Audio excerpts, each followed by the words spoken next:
여러분 안녕하세요. 잘 들리시죠? 네, 반갑습니다.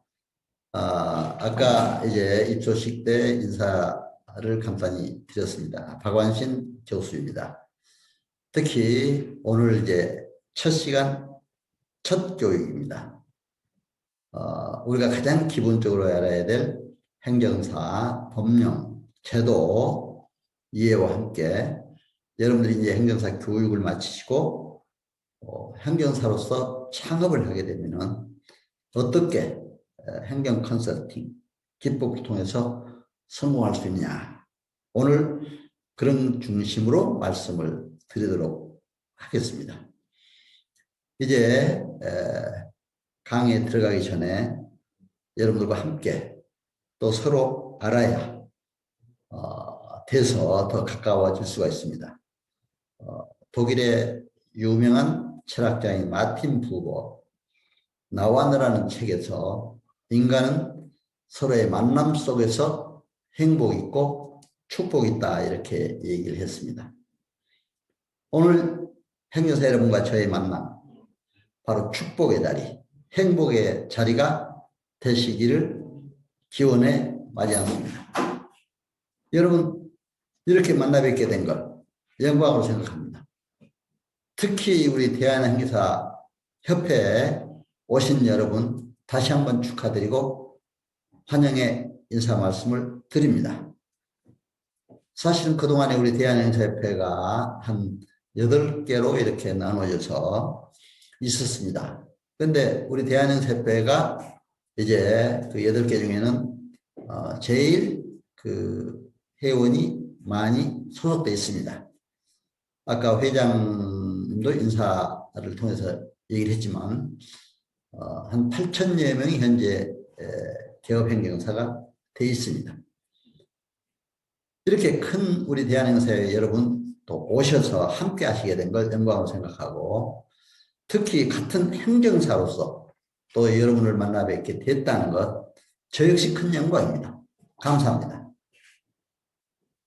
이제 강의 들어가기 전에 잠깐 그래도 이제 우리 만남 속에서 서로 가까워지기 위해서 제가 이제 오프라인 교육할 때는 항상 또 저도 간단히 소개를 하지만 또 돌아가면서 인사도 하면서 이렇게 소개를 했습니다. 그러나 또 온라인 교육에 오늘도 참 많이 오셨어요.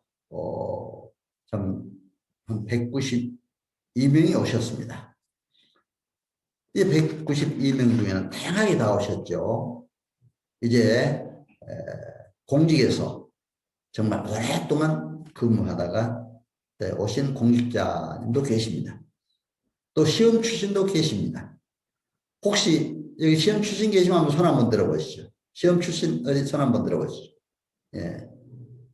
그래요. 예. 시험 출신도 몇 분 이렇게 손을 들고 계십니다. 이제 여러분 우리는 다 같은 행정사입니다. 그렇죠? 공직자 출신이든 시험 출신이든 우리가 이제 하나가 돼야 됩니다. 서로 힘을 합하고 행정사 발전을 위해서 함께 노력을 하면서 또 우리 국민들에게 행정적 편익을 위해서 우리가 일해야 될 이런 위치에 있다는 걸 생각하시고 같은 행정사로서 우리가 자긍심을 갖고 이제 우리가 행정사로서 큰 발전이 있기를 다시 한번 기원합니다. 저도 이게 이제 여러분을 이렇게 행정사님들 만났지만 이제 그동안에 대학의 교수로 있으면서 또 이제 세계 여러 나라에 다니면서 행정 경영 강의 또 법률 강의 또 이렇게 우리나라에서도 전국적으로 다니면서 많은 특강도 해봤지만 여러분 만난 걸 가장 큰 보람을 느껴요. 왜? 같은 국가 전문 자격사로 여러분 만났기 때문에 또 제가 전공한 과목 자체가 저는 행정사를 하도록 참 준비를 시킨 것 같다 이렇게 생각이 들어요. 제가 이제 법학을 전공했습니다. 대학에서는. 그래서 이제 사법고시 공부를 한 6, 7년 하다가 이제 그때 당시에는 3급 의료 국가공무원이라고 그렇게 이제 불렀습니다만 이제 시험에 합격해서 사무관으로 출발해서 이제 서기관으로 공직에 한 이렇게 있는 경력으로 제가 행정사 자격을 받았습니다. 그러다가 이제 마침 서울대 행정대학원에서 사무관급 이상 응시 자격을 주길래 이제 응시해서 시험에 합격해서 행정 석사를 받았습니다. 그리고 이제 단국대학에서 행정 박사를 받고 그러다 보니까 대학에서 이제 또 교수로 와달라고 해서 이제 관동대학교 법정대학 교수로 또 역임한 바도 있습니다. 그러다가 이제 마침 그때 교수를 이제 은퇴하고 나니까 한 20여 개 사이버 대학이 생겼어요. 그때는 이제 정책적으로 온라인 시대가 오니까 그래서 이제 사이버대 제가 이제 세계 사이버대 7대 총장으로 역임한 바 있습니다.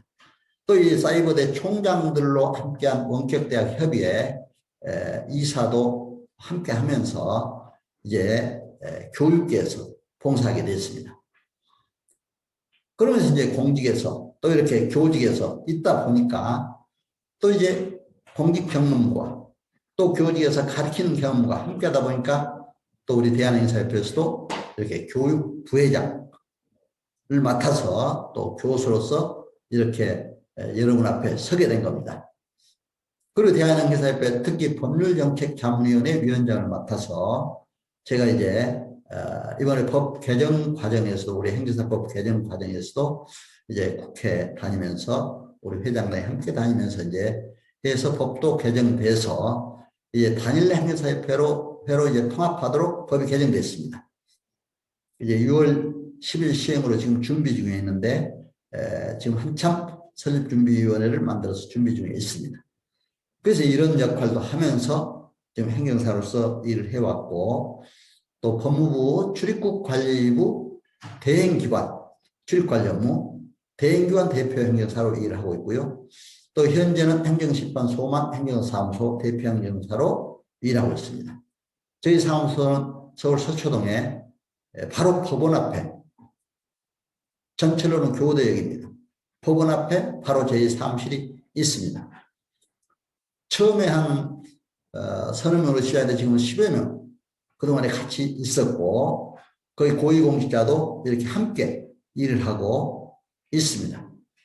그리고 저는 이제 처음에 바로 교육에 이제 사명을 갖고 있었기 때문에 우리 협회 교육장이 없었을 때 저희 사무실 옆에다 교육장까지 내가지고 한 3년여간은 행정사 교육을 기본 소양 교육은 물론이고 실습 교육을 쭉 해왔습니다. 너무 감사해요. 그래서 또 행정사를 하다 보니까 많은 우리 교육받은 분들 알게 되고 또 함께 관계를 갖게 되고 하다 보니까 정말 행복합니다. 정말 여러분 만났다는 것 저는 큰 행복입니다. 가장 큰 행복은 인간관계에 있다고 그러잖아요. 서로 관계를 좋은 관계를 맺어갈 때 행복하고 성공의 덕목도 역시 인간관계에 있다고 이렇게 생각을 합니다. 이따 행정사 자세 시간에 좀 더 이걸 구체적으로 말씀드리겠습니다만 여러분 만나게 된 건 저는 아주 큰 영광으로 생각하고 감사를 드리는 바입니다. 진심으로 여러분 감사드리면서 이제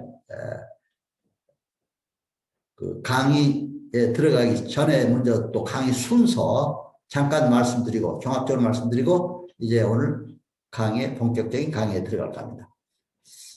처음에 이제 행정사의 정의 또 비전과 자세 문제를 꼭 좀 얘기를 잘해달라. 행정사에 대해서.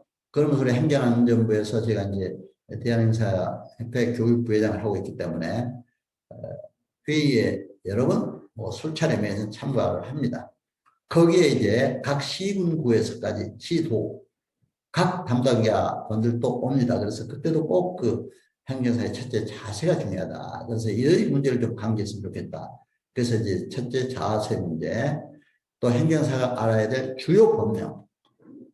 여기는 이제 우리가 행정사 법은 물론이고 또 이제 행정사 시험 과목에 들어있는 필수적인 과목들 있잖아요.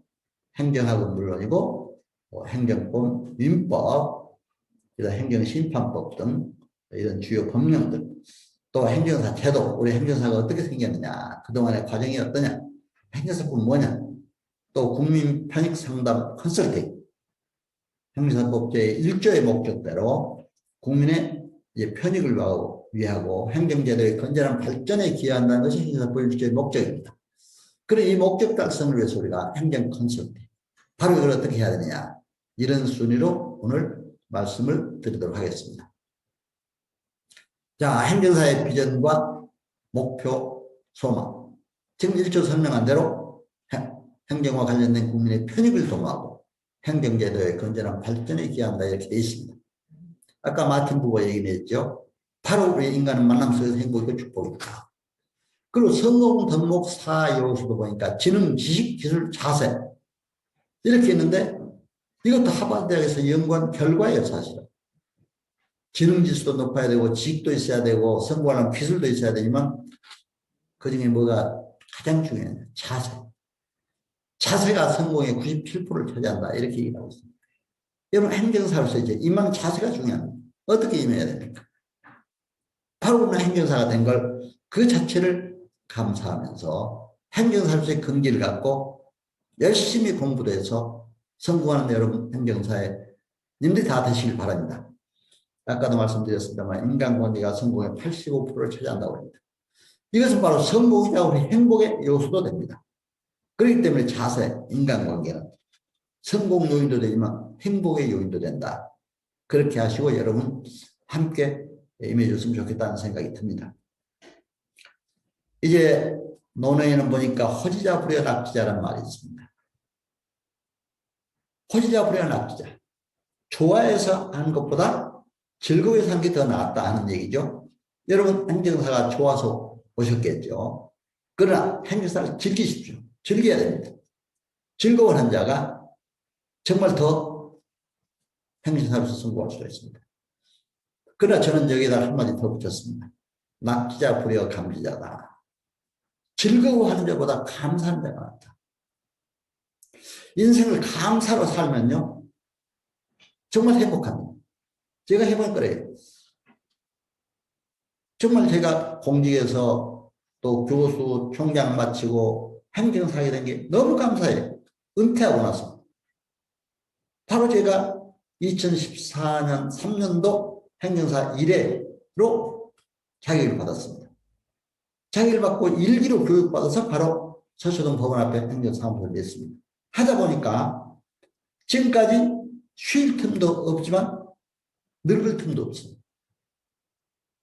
너무나 감사해요. 여러분 어떻습니까?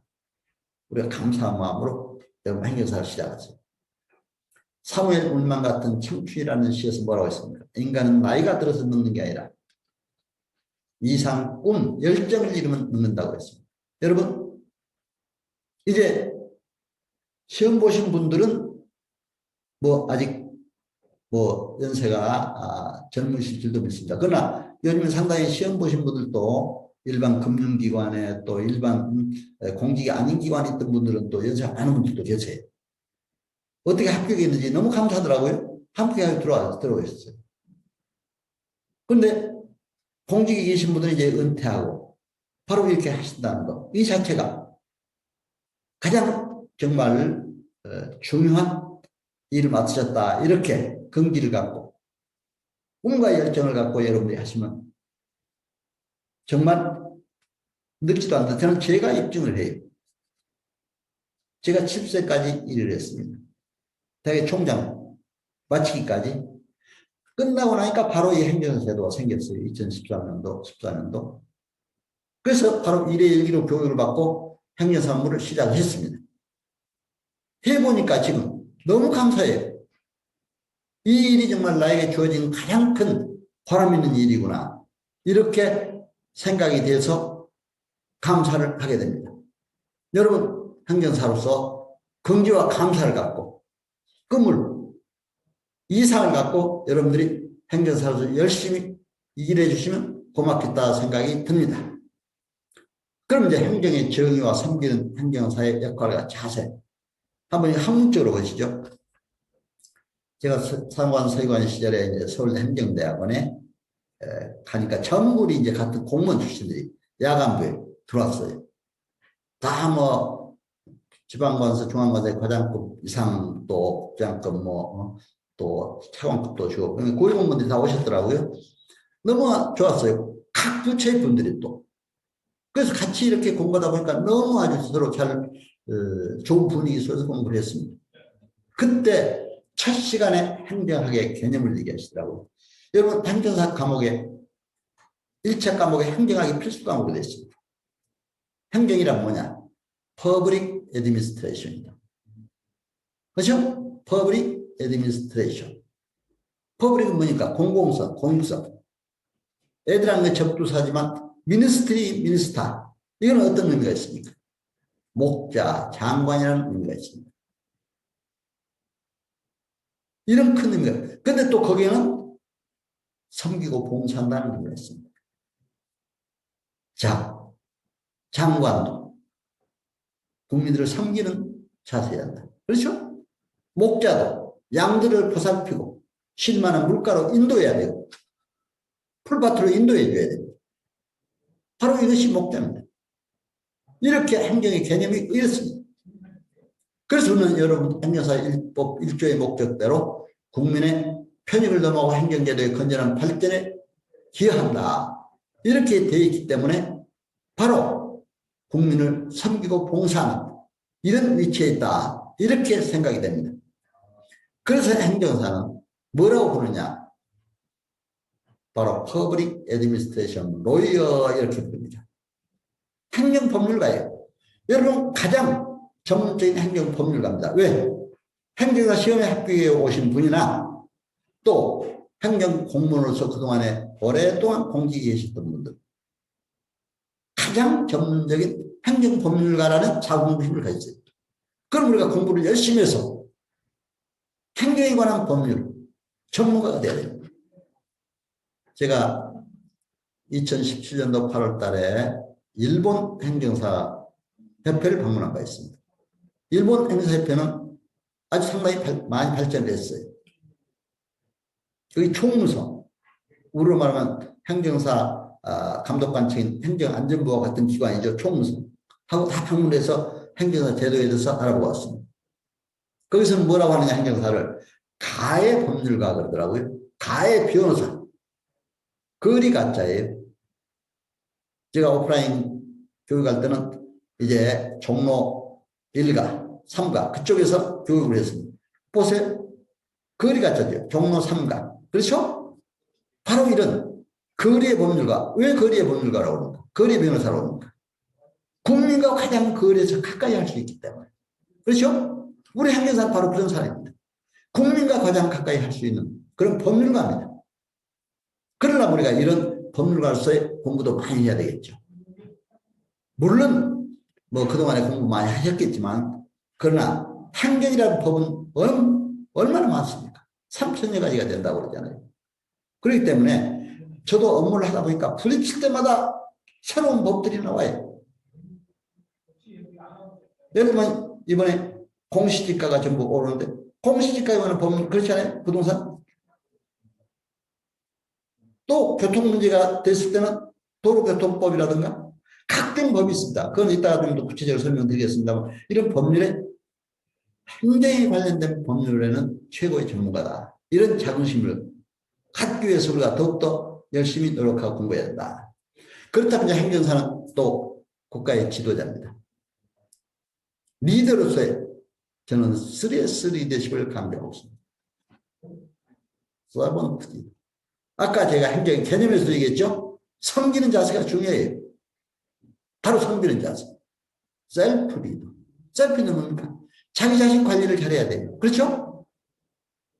그러려면 공부도 해야 돼요. 지식도 넓혀가야 돼요. 또 행정사 일을 하려면 건강도 해야 되겠더라고요. 건강보다 어떻게 어느 때 급하게 행정심판서 하나 써달라 뭐 하면 막 밤을 새야 되는 데도 있어요. 건강해야 되지 않아요? 일할 수 있잖아요. 건강관리도 여러분 잘 하셔야 됩니다. 셀프 리더 내 자신과 많은 생각이 인간관계 관리도 잘해야 됩니다. 그렇죠? 그러려면 우리가 슈퍼 리더로서의 인간관계. 모든 사람과 협력적인 관계가 돼야 됩니다. 자기만 잘났다고 똑똑한 척하고 바로 남과 분열하거나 이렇게 해서는 안 됩니다. 화합을 해야 됩니다. 그래서 우리 이번에 행정사법도 8개로 갈라진 우리 행정사회가 대한민국 사회로 하나로 바로 합하도록 이렇게 법이 개정된 겁니다.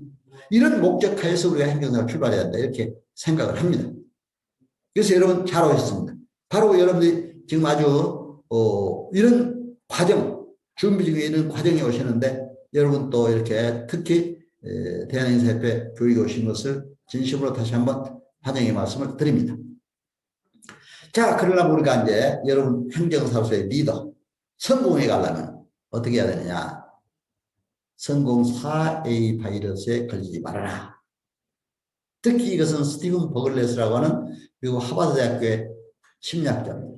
성공 증후군이라는 책에서 바로 성공한 사람들의 4가지 바이러스에 감염되기 쉬우니까 이 바이러스에 조심하라. 그러면 성공할 때 이렇게 얘기하고 있습니다. 뭡니까? 처음에 얼로가지. 이건 교만하지 말아라 이거예요. 아까도 이제 섬기는 자세로 일해야 된다 이거죠. 근데 제가 사람이 그렇더라고요. 절대로 교만하면 누구한테 환영 못 받습니다. 자기 혼자 잘났다고 교만해도 안 돼요. 겸손한 자세로 섬기는 자가 섬김을 받아요. 저는 사회생활하면서 그렇게 느끼고 있습니다. 언론이 외로울 때 여러분 잘 갖고 가셔야 돼요. 여러분 이제 고위공직에 계시다가 혹시 나오시거나 또 시험 보신 분들 행정사 처음 사무실 차리시다 보면 외로울 때도 있어요.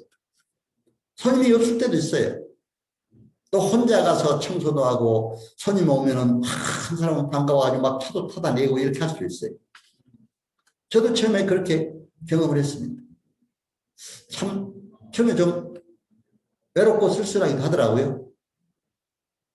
왜냐하면 대학에 총장을 하다 바로 나와서 이게 이제 행정사 제도가 생겨서 했으니까 총장 할 때는 전부 교수들이 다 뒤에서 뒷바라지죠. 비서들이 다 그렇잖아요. 다 또 보좌 해주죠. 비서들이 다 운전까지 해주죠. 근데 나와서 내가 뭐든 운전하고 다니면서 또 손님이 오면 차도 타다 주면서 그렇게 시작을 했어요. 근데 지금 그게 3년만에 훈련이 되더라고요. 또 외롭지도 않아요. 그렇게 하다 보니까. 또 외롭지 않게 하기 위해서 저는 악기도 하면서 음악 활동도 했습니다. 또 시도 쓰면서 시문단에도 이제 물론 대학에 다니면서 이제 저희 대학이 관동대학이라고 이제 강릉에 있었기 때문에 경치가 좋고 하니까 제가 거기에서 이제 시문단, 수필문단에 등단해서 시도 많이 내고 시도 내고 했습니다만은 그때 지금 작사해가지고 가곡으로도 많이 불려나갑니다. 얼마 전에 세종문화회관 또 이제 예술의 전당에서 불려나가고 그림문학 작곡하신 최영섭 씨가 작곡을 해가지고 불려나가는데 그런 활동을 하다 보니까 외로울 시간이 없어요. 음악을 하다 보니까. 내가 왜 이 예를 드느냐. 일본에 가서 보니까 일본의 행정사 중에 가장 아주 성공한 행정사 예를 그렇게 들더라고요. 우리 TV에도 나온 적이 있습니다. 어떤 사람이냐. 그 사람이 고위직에 있다가 나와서 처음에 하려니까 외로웠어요. 외로우니까 색스폰도 불고 악기도 하고 막 청소도 하다가 또 외로운 것도 하고 공부도 하다가 이렇게 이제 그 외로움을 잘 겪어냈습니다. 가장 성공한 행정사다. 이렇게 얘기를 하더라고요. 우리 텔레비전 한번 보도한 적이 있습니다. 그래서 이러한 자세로 우리가 일해야 한다. 애드벤처식. 절대로 모험을 하지 말다. 저도 그래요. 제가 이제 여러분 행정 컨설팅에 대해서 왜 제가 컨설팅이나 말씀이냐. 요즘 컨설팅이 세계적으로 각광을 받고 있는 학문이잖아요. 그렇죠? 창업하기 위해서 또 어떤 사업을 경영하기 위해서 반드시 컨설팅, 경영이 필요합니다. 저는 행정 컨설팅. 바로 이런 걸 시작을 하는데 경영 지도사 자격을 제가 받았어요. 그래서 받아가지고 100개 기업 진단 지도도 해봤고 또 이제 중국에도 한 20여 개 성 다니면서 성장 시장 모아놓고 경영정보, 경영전략에 있어서 그 중국에 대기업 가서 진단도 해봤어요. 진단 지도도. 근데 그 굉장히 경험이 돼요. 그래서 내가 우리 행정사님들에게 컨설팅이라는 개념을 분명히 잘 가르쳐줘야 된다. 요즘 어떻습니까? 변호사도 컨설팅이라는 용어를 많이 써요. 공인중개사도 컨설팅, 바로 부동산 컨설팅 해가지고 감옥까지 가르치고 있더라고요. 이게 저는 첫 시간이기 때문에 여러분 행정사로서 창업해서 국민 상담을 어떻게 하고 우리가 경영은 어떻게 운영하고 경영관리, 마케팅 할 것인가 이런 것까지 하기 위해서 사실 컨설팅이라는 걸 씁니다. 그런데 이렇게 컨설팅을 자격을 갖다 보니까 공직 또 총장, 교육적 끝나고 나니까 어디서 막 요청이 들어와요. 어떤 영리 사업하는 회사들에서 회장을 맡아달라. 절대로 저는 안 한다고 했습니다. 왜? 사장이나 회장 가면 책임자가 돼야지. 잘못하면 그 기업이 망해버리면 괜히 여태까지 쌓아왔던 내 모든 게 헛되겠더라. 그래서 안 간다고 했어요. 나는 그것도 싫고 그냥 경영 고문만 해주겠다고 했어요. 고문해주면 한 달에 한 300~400씩 주고 그렇게 해봤습니다. 일주일에 한 몇 번씩 가서 이렇게 고문해주고 그런 건 하지만 내가 절대로 책임전 안 하겠다. 그러니까 절대로 여러분 잘못하면 모험하다가 내 주변도 많이 봐요. 뭐 해달라 하는데 그 모험한다고 돈 번다고 들어갔다가 잘못하면 오히려 돈을 더 날릴 수도 있고 어떤 분들은 연금까지 다 날리는 이런 경우를 봤습니다. 조심해야 됩니다. 애드벤처 시기. 애들터리. 요즘에 뭐 이성간의 문제 물론 여러분들은 다 그럴 일이 없겠지만 이런 성격 쾌락에 너무 젖지도 말라. 이런 것입니다. 그렇기 때문에 이런 네 가지만 조심하면 반드시 인간은 성공할 수 있다. 여러분의 행정사에서 성공하기 위해서 이런 문제 이것도 바로 행정사의 자세에 해당됩니다. 이런 자세를 우리가 바로 잡아야 되기 때문에 자 그러면 우리가 행정사 증가와 정부 조직 기능에 대한 지금 뭐 이거 연도별로 제가 지금 이렇게 쭉 처음에 2013년도 행사법 개정 이후에 시험 출신 또 공짜 출신 1회로 이때 받았잖아요. 2013년도. 그런데 그 이전에 한 9,300여 명이 됐습니다.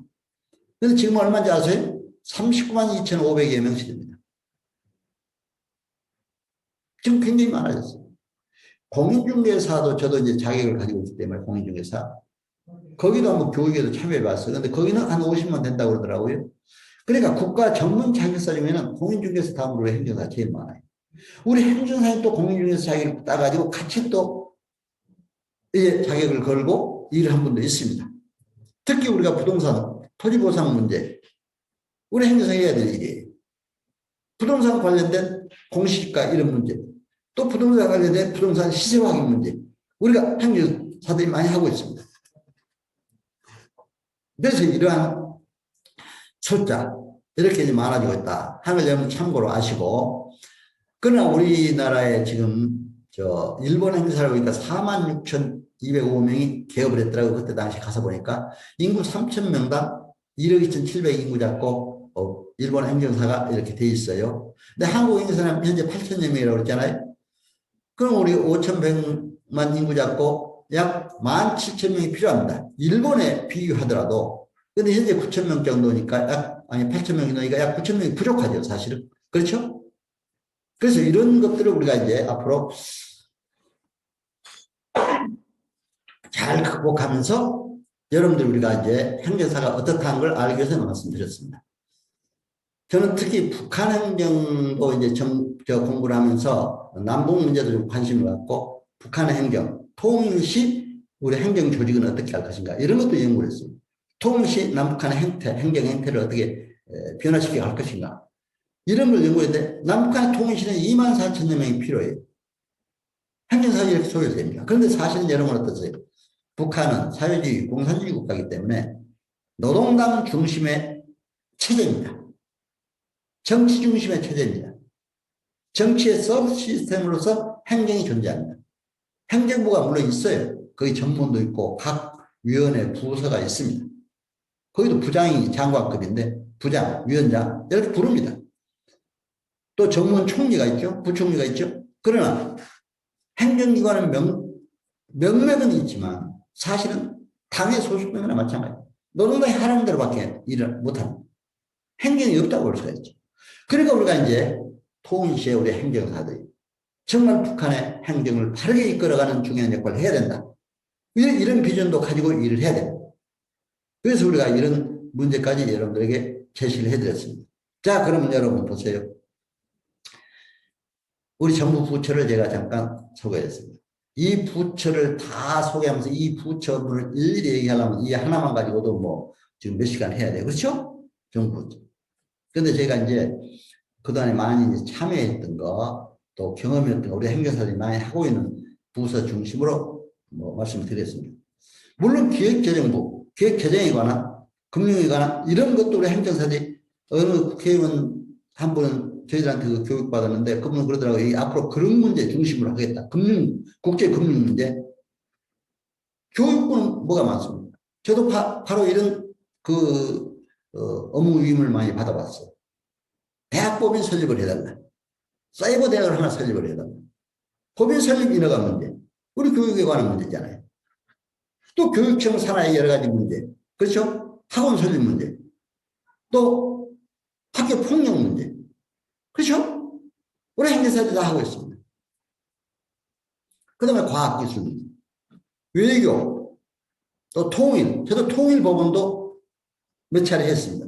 왜냐면 남북 무슨 통일운동본부라든가 통일에 대한 법인 설립할 때 또 이제 법무부에 바로 이제 출입국 외국인청 출입관리 업무가 바로 우리에게 관련된 행정 업무입니다. 출입관리 업무.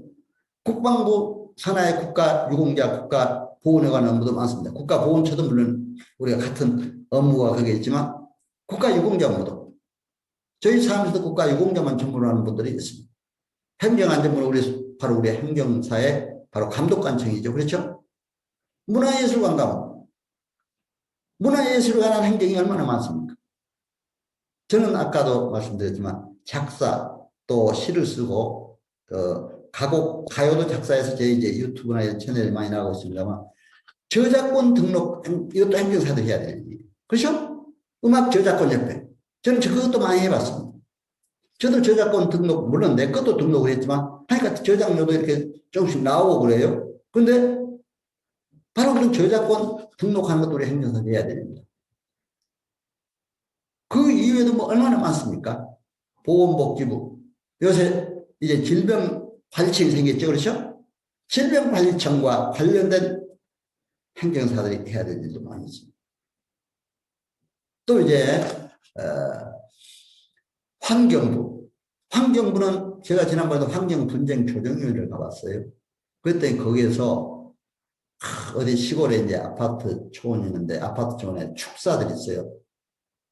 소를 기르는 축사들이 아파트에서 큰 소음이 나오면 소들이 그 소음 소리에 못 견디고 죽는데요. 그게 분쟁이 생겼어요. 아파트에 분쟁을. 그래가지고 아파트 단지에 그냥 손해배상 청구하고 그런 거예요. 근데 역으로 또 제가 분쟁 조정에 가서 그랬어요. 역으로 아파트 주민들이 또 분쟁을 제기하는 경우도 있어요. 왜? 축사가 있어서 도대체 냄새가 나서 못 살겠다. 이렇게 또 분쟁을. 제가 그런 얘기까지 제기했어요. 그럼 이런 것도 행정사를 위해 해결해야 될 바로 문제입니다. 또 환경부, 층간소음 문제. 그렇죠? 여러 가지 문제. 또 고용노동부는 물론 노무사들이 많이 해야 되지만 저는 고용노동에 관한 문제도 한번 해결을 해봤어요. 물론 행정에 관한 문제.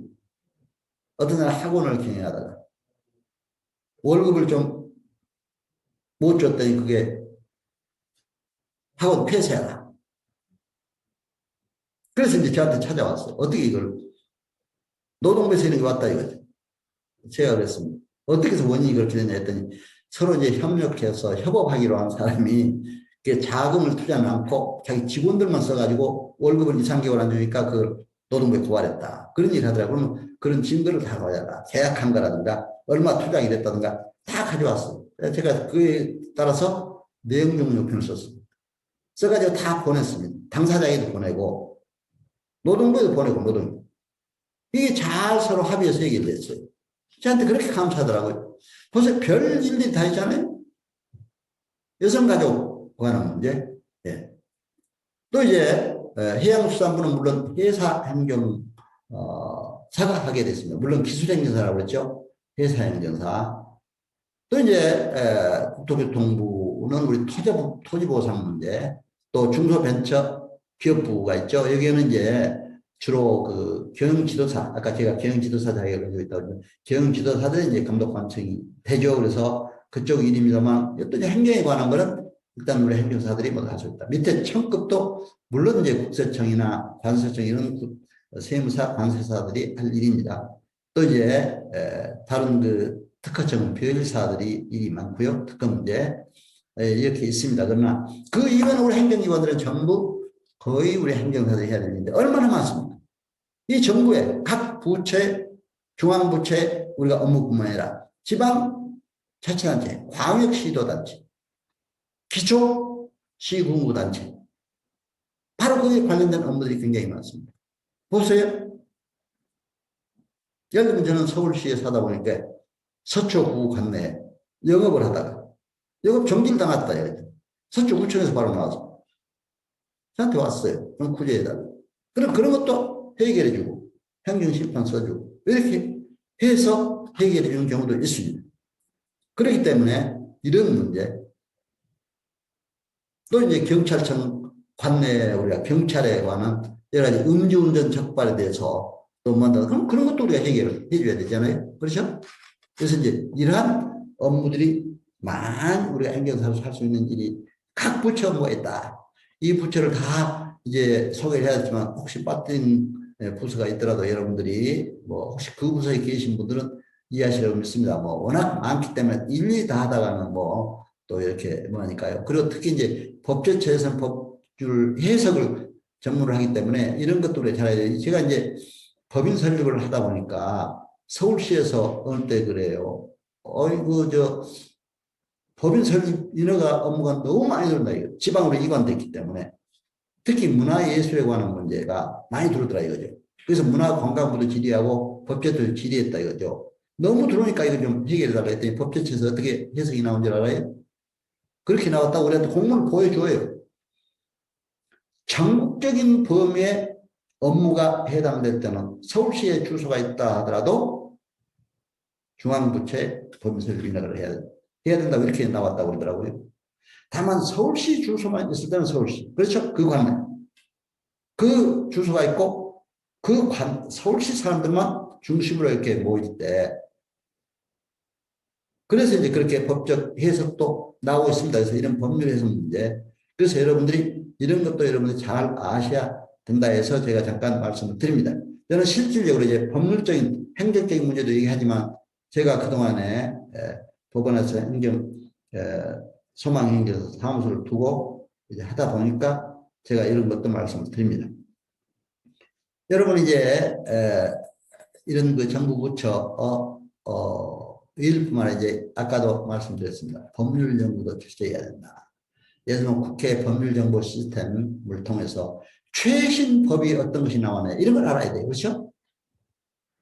법제처 국가법령정보센터에서 법적 해석이라든가 법률이 어떤 것들이 있는가 또 알아봐야 돼요. 대법원의 판례, 종합법률정보 이런 것도 알아봐야 돼요. 최신 판례가 뭐냐 행정심판에 관한 행정에 관한 판례들이 또 많이 나와요. 이런 것도 우리가 알아야 국가 전문자로서 자기사로서 행정사로서 우리가 일하는데 도움이 될 수가 있습니다. 특히 행정사나 행정처분과 관련된 실제적인 업무를 효율적으로 수행하기 위해 행정사 업무를 수행의 기본 바탕이 되는 법률, 시행령, 시행규칙, 조례, 판례, 행정심판, 재개 인용 사례 이런 연구가 서련돼야 됩니다. 시행령, 시행규칙에는 세부 지침까지 되어 있습니다. 양식까지 들어있습니다. 제가 이제 처음에 행정사 업무를 시작할 때 외국 여성이 우리 한국 남자하고 결혼을 했어요. 요즘에 다문화 시대이기 때문에 오지 않아요? 결혼했는데 국적 취득을 해달라고 왔더라고요.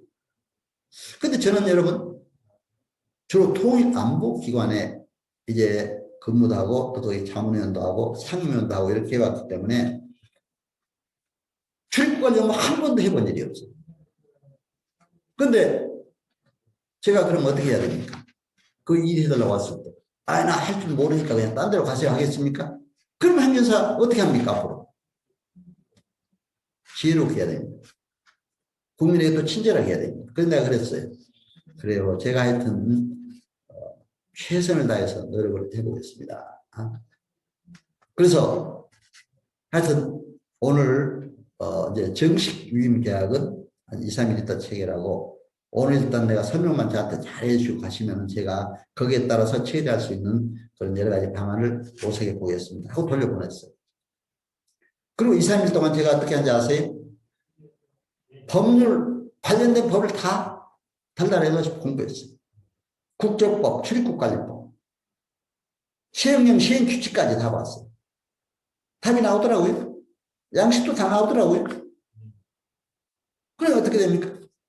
또 그것도 모자라서 이제 출입국관리사무소, 그때 출입관리사무소, 요즘에 외국인청으로 바뀌었죠. 출입국 외국인청. 그런데 그 출입관리사무소까지 찾아갔었습니다. 오목교에 있는 서울 출입국관리사무소가 커요. 그래서 거기 찾아갔어요. 가서 담당 공무원에게 물었어요. 그랬더니 참 또 공무원이 나도 공직생활 했다 보니까 친절하게 잘 가르쳐 주더라고요. 양식까지 다 가져와서 이거 써오시면 됩니다 하고. 그리고 그때 당시에는 3년 이상 국내에 거주해야 되고 또 3천만 원 이상 예금증서나 또는 임대차 계약서나 이런 게 있어야 되고 또 이제 본국에 범죄 경력이 없어야 되고 이런 몇 가지를 얘기해 줘요. 그러면서 이제 양식을 좀 잘 써오라고 양식까지 다 갖다 줘요. 아 이제 자신이 생기더라고요. 여러분 그거 어떠세요? 그래서 제가 이제 가지고 와서 저 나름대로 그걸 또 이제 생각하면서 연구하다가 2, 3일 왔어요. 왔으니까 제가 그대로 설명을 했어요. 국내에 3년 이상 살았느냐. 그런 또 예금증서나 그런 게 있느냐. 또 본국에 만약에 범죄 뭐가 있다면 여기서 솔직하게 얘기해라. 우리가 다 조사하면 나올 수가 있다. 그렇죠? 물론 외국계 그 조사하는 데는 힘도 들어요. 그러나 그것도 외국계 그 루트를 통해서 알아보는 수가 있기 때문에 다 조사하면 나오니까 솔직하게 하니까 그것도 없다 그러더라고요. 그래서 그럼 됐다. 그래서 이제 자기가 내가 설명을 해주니까 아주 속이 시원하대요. 여태까지 자기가 행정사 몇 분을 만나봤지만 처음 이렇게 속 시원한 대답을 들었다. 바로 계약하자 그러더라고요. 여러분 어때요? 제가 알아서 합니까? 처음 접한 업무였습니다. 여러분 그런 일이 있을 수가 있어요. 행정사 하시다 보면. 그래서 제가 이제 처리하고 나서는 제가 이제 교육받고 그 다음에 이건 이제 완전하게 최고의 전문가가 돼야 되겠다 해가지고 120만 원 주고 한 3개월 교육을 받았어요. 출입국까지는 국격치 그렇죠? 교육을 받다 보니까 이제 더 자신감이 생기더라고요. 그리고 모든 법적인 문제도 하게 되지만 실제적인 문제, 실무적인 문제까지. 그래서 교육을 받고 바로 이제 법무로 받고 나니까 출입국 대 신분증까지 나오고 또 출입국 대 이제 그 행정사로서 일할 수 있도록 그렇게 자기까지 받았습니다. 여러분 그런 열정과 비전과 공부에서 최고의 전문가로서 여러분을 다 되시기를 바랍니다. 그래서 제가 이렇게 사례 또 들어가면서 또 법만 하면 너무 딱딱하니까 중간중간 제가 이렇게 말씀을 드립니다. 자, 그럼 이번에 행정사법이 우리가 개정돼서 행정사가 하나로 통합이 되었어요. 어떻게 개정이 되느냐. 행정사 법인 3명 이상 행정사로서 법인을 설립할 수 있도록 되어 있습니다. 지금까지는 어떻게 됐어요? 3명 이상 그냥 합동사무소로 하도록 되어 있습니다. 법인. 근데 법인은 당연히 해야 되겠더라고요. 왜? 전부 법인들이 있어요. 전문 자격사들이. 변호사들은 로펌이 있잖아요. 그렇죠? 세무사 세무법인 있잖아요. 공인중개사 중개법인. 다 법인이 있어요. 노무사 노무법인. 그렇죠? 우리 행정사가 당연히 법인이 있어야 되잖아요. 왜 이렇게 법인 제도를 만들자? 일본에도 가서 조사를 해보니까 일본에 법인이 454개가 되더라고요. 제가 조사 다 해봤어요. 법인이 많아요. 그것도 대한행정사회 단일 행정사회로 설립하도록 되어 있고 또 대한행정사회가 설립되면 그게 이제 우리 행정사들은 행정사 업무를 하려면 의무적으로 가입하도록 되어 있습니다. 그렇기 때문에 이렇게 이제 대한행정사회 설립 의무가입 조항이 실시됐습니다. 또 퇴직공무원 행정사의 퇴직 전 1년 이내에 근무한 행정기관 관련 업무는 수임을 불가하도록. 원래 이제 자기 부서의 업무는 이제 변호사도 그런 게 있잖아요. 자기 부서의 업무는 이제 우선 당분간 못하도록 그렇기 때문에 이런 게 있고 그리고 이제 실무교육이라든가 연수교육이 좀 더 이제 강화가 됩니다. 앞으로는 연수교육도 이제 있게 되고. 그런데 제가 처음 이제 2013년도 1회 자격을 받고 2014년도 2월달 그때 1기로 교육받을 때 한 달을 받았어요. 일주일 기본 소양 교육 받고 한 3주간은 실습 교육 행정사 사무실에 가서 받았는데 이제 하루 4시간씩 해가지고 그렇게 해서 한 3주간을 받았습니다. 근데 이제 앞으로 이것도 좀 강화될 것 같아요. 그리고 이제 연수교육도 중간중간 이제 근데 다른 자격사 단체들도 연수교육 받잖아요. 그렇기 때문에 이런 연수교육이 있다는 걸 여러분 아시면 됩니다. 그래서 이제 이런 행정사법이 개정 통과되기까지 저는 이제 법률정책위원장으로서 우리 회장단과 함께 이렇게 이제 국회 행정안전위원회 또 소위원회 법률정책 또 이제 담당하는 법제사법위원회라든가 이런 게 다 이제 함께 참여해서 입법 과정도 잘 살펴봤습니다. 또 국회에 있는 공무원들은 행정에서 자격이 주어져요. 그래서 국회에 가서 실질적으로 이제 입법 공무원들에게 행정사 교육도 수차례 해봤습니다.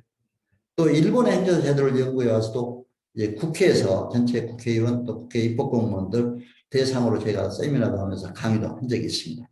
그래서 우리가 이제 여러분들 이렇게 개정된다는 걸 아시고 앞으로 여러분들 힘을 합해서 하나된 대한행정사회에서 함께 우리가 노력한다면 행정사로서 국가 전문자로서 가장 큰 중요한 역할을 할 수가 있다. 이렇게 여러분들에게 말씀을 드립니다. 이제 이렇게 하다 보니까 벌써 이제 좀 쉴 시간이 됐어요. 그래서 여러분 조금 쉬었다가 이제 행정사가 알아야 될 중요한 법들을 중심으로 설명을 드리도록 하겠습니다. 여러분 한 10분 동안 좀 잘 쉬세요. 쉬셨다가 또 다음 시간에 저하고 뵙고 좋은 강의 시간이 되시기를 바랍니다. 여러분 좀 쉬세요. 예.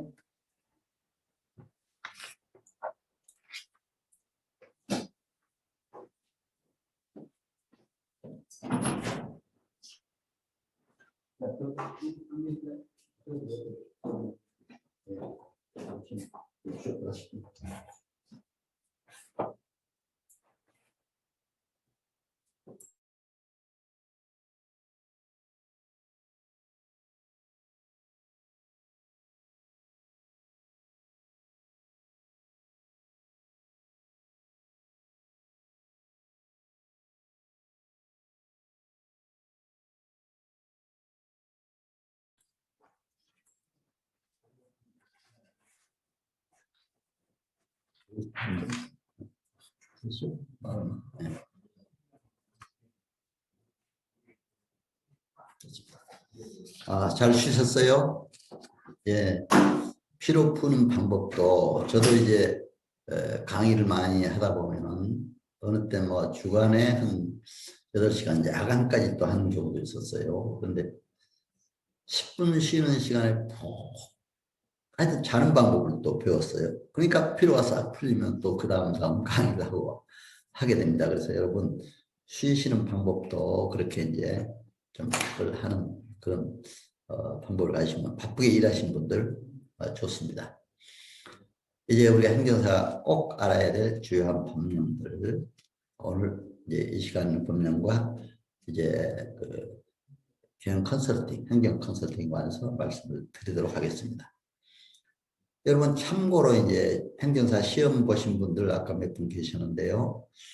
시험 과목에 이제 1차 민법, 총칙, 행정법, 또 행정학 개론이 있다고 그랬죠. 그래서 이제 이렇게 1차 보고 나면 2차 민법, 계약법, 행정절차법, 또 사무관리론 이런 분야가 있습니다. 물론 외국어 번역행정사라든가 기술행정사, 이렇게 회사행정사죠. 이런 분야는 또 특별한 과목도 있습니다만 그래서 이렇게 돼 있다. 그러나 이제 여기에 공통 과목들이 되게 이제 이렇게 제시가 됐습니다. 그래서 이제 사실은 이 과목 외에도 제가 이제 앞에 헌법을 얘기했습니다만은 헌법은 우리 국가의 기본 조직이기 때문에 기본 조직에 관한 기본 작용에 관한 법이기 때문에 반드시 알아야 됩니다. 또 헌법과 관련된 우리 헌법 23조에 규정된 손실보상으로 이것은 바로 우리 토지보상, 행정사해야 될 토지보상과 직접 관련된 법조항이기 때문에 이것도 알아야 됩니다.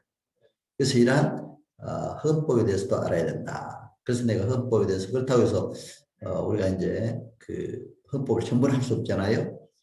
사실은 제가 이제 대학에서 법학을 전공하다 보니까 헌법만 해도 한 학기, 뭐 1년 이렇게 공부하고 민법은 뭐 총칙, 물권, 채권법 또 상하권씩 있고 또 친족상속법까지 하려면 민법은 뭐 몇 년씩 배우고 그래요.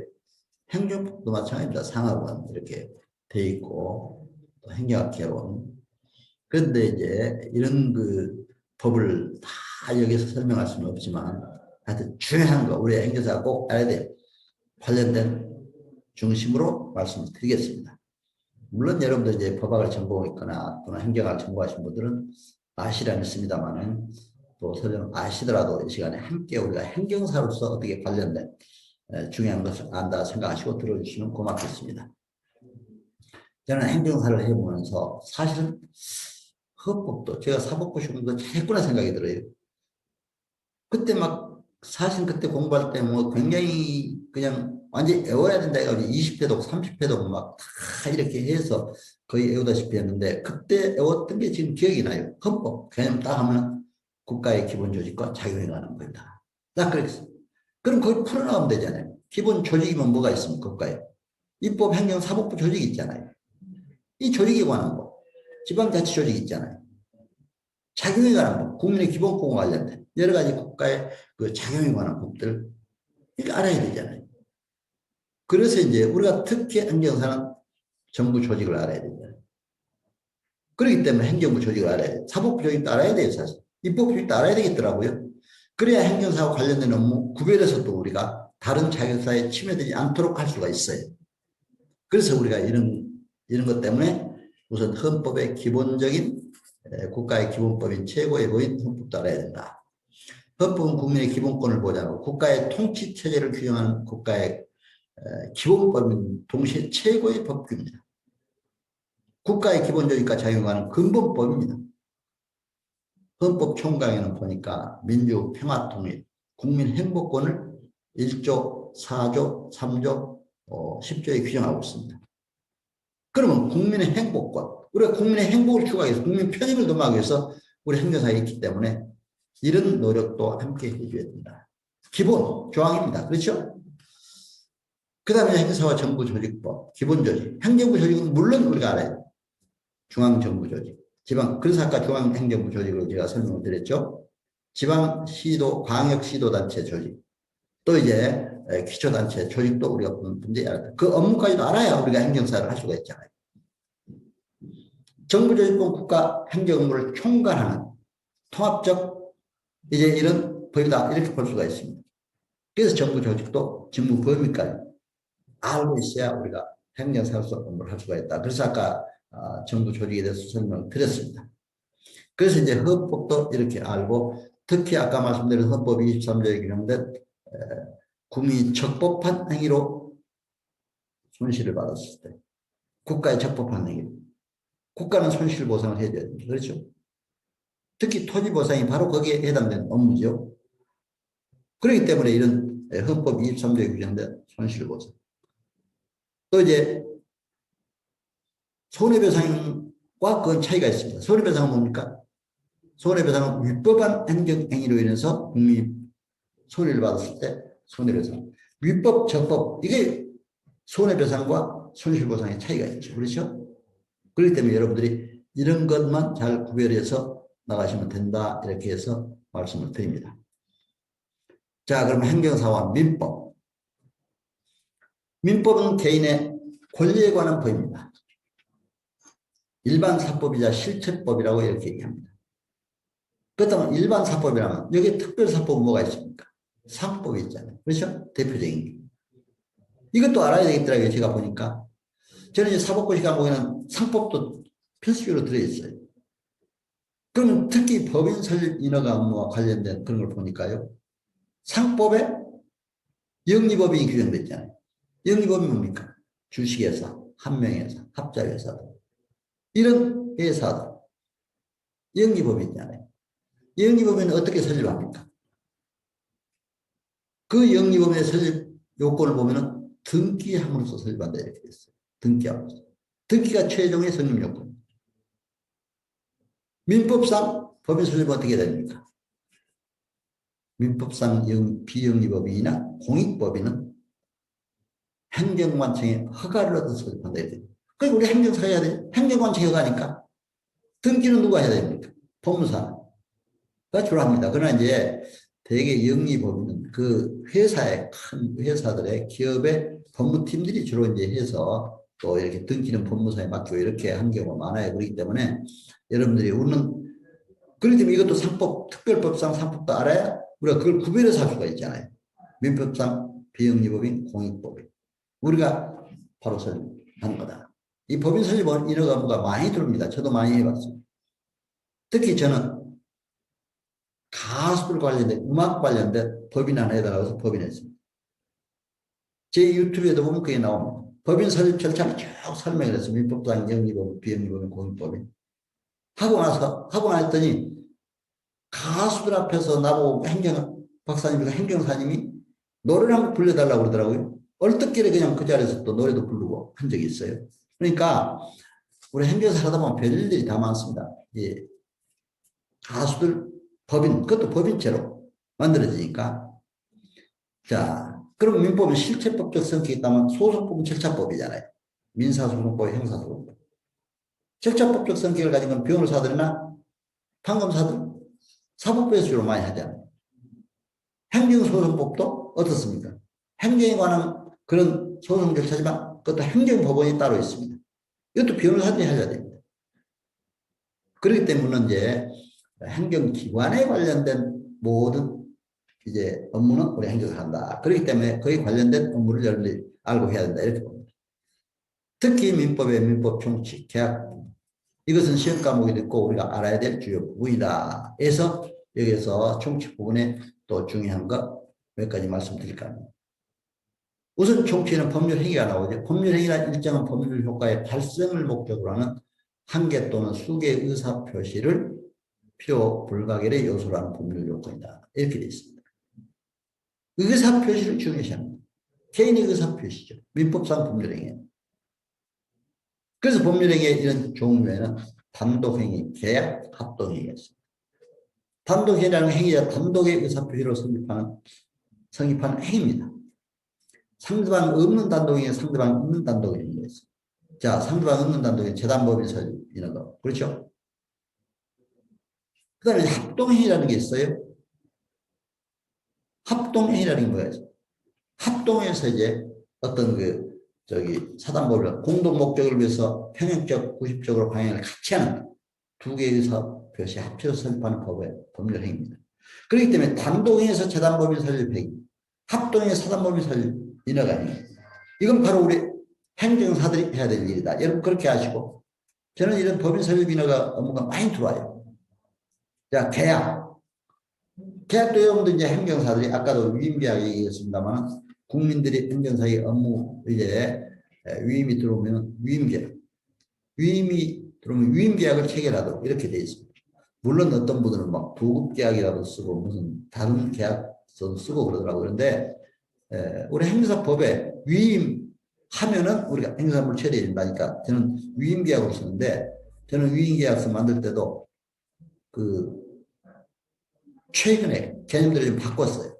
요새 하도 갑질한다 뭐 그런 얘기가 많잖아요. 전 종교는 갑을로 많이 표현을 했어요. 예를 들면 뭐 행정사를 갑으로 하고 뭐 고객을 을로 한다든가 이렇게 해가지고 그러면 안 돼. 그래서 저는 그냥 위민 수임인 이렇게 하면 됩니다. 행정사가 수임이 되죠. 수임을 받으니까 국민은 위임이 되죠. 그래서 위민 수임인. 그러니 거기에 위임 내용, 수임 내용 예를 들면 영업정지 처분에 관한 구제 업무 또는 뭐 음주운전 면허 정지 처분에 관한 구제 업무, 법인 설립 인허가 업무라든가 뭐 이렇게 딱 명시하면 돼요. 그리고 이제 보수 규정. 보수는 이제 각각 그게 우리가 또 행정사와 변호사들 보수가 또 정해진 게 없어요. 공인중개사는 조례에 따라서 보수가 규정이 딱 돼 있습니다. 몇 억 이상 얼마 몇 프로 이상 그렇죠? 그렇기 때문에 우리도 행정사는 이제 제가 해보니까 사건에 따라서 각각 다양하게 할 수밖에 없더라고요.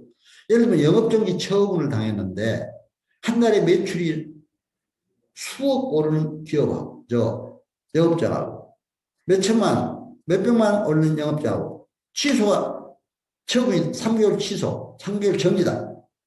또 영업정지가 취소됐다 하면 어떻게 수임료가 달라질 수밖에 없잖아요. 많은 데하고 또 적은 데하고 그렇기 때문에 이런 수임료의 차이는 있다 이렇게 볼 수가 있습니다. 그래서 이제 이런 법인 설립 인허가든가 수임료에 관한 거는 우리가 규정이 있기 때문에 각 그 건수에 따라 좀 다릅니다. 그렇기 때문에 저한테도 그런 문의도 많이 들어와요. 그래서 이제 이런 것도 제가 이렇게 잘 대답을 해드립니다만 우리 행정사는 그렇게 규정이 없다. 그렇기 때문에 잘 우리가 이렇게 서로 알아서 잘 해야 된다. 이렇게 봅니다. 그런데 여러분들 이제 계약 얘기가 나왔는데 우리가 이제 특히 계약서는 이제 일반적으로 부동산에서 매매 계약서라든가 임대차 계약서를 많이 작성하지 않아요. 근데 여러분 어떻습니까? 부동산 임대차 계약서나 매매 계약서를 우리 행정사가 쓸 수 있겠어요, 없겠어요? 한번 손 한번 들어보실래요? 쓸 수 있겠다 하시는 분 손 한번 들어보시죠. 쓸 수 있겠어요? 예. 또 쓸 수 없겠다는 분은 예. 쓸 수 없겠다는 분도 계시고, 그래요. 예, 있겠다는 분도 다 이것 일리가 있는 얘기예요. 왜? 쓸 수 있겠다고 하신 분은 물론 그렇게 생각해서 손을 들었다고 믿습니다. 왜? 단순한 계약서. 그렇죠? 작성. 와서 그냥 대필해달라. 그럼 대필은 해줄 수 있습니다.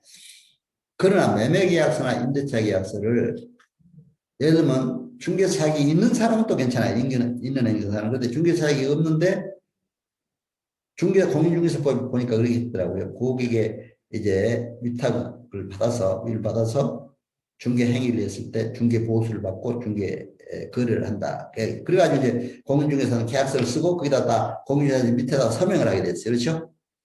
그러면 행정사가 만약에 위임을 받아가지고 부동산을 팔아달라 받아가지고 거래를 해주고 가격도 조정해주고 그렇게 해서 계약서를 썼다는 건 공인중개사법 위반인데 그렇죠?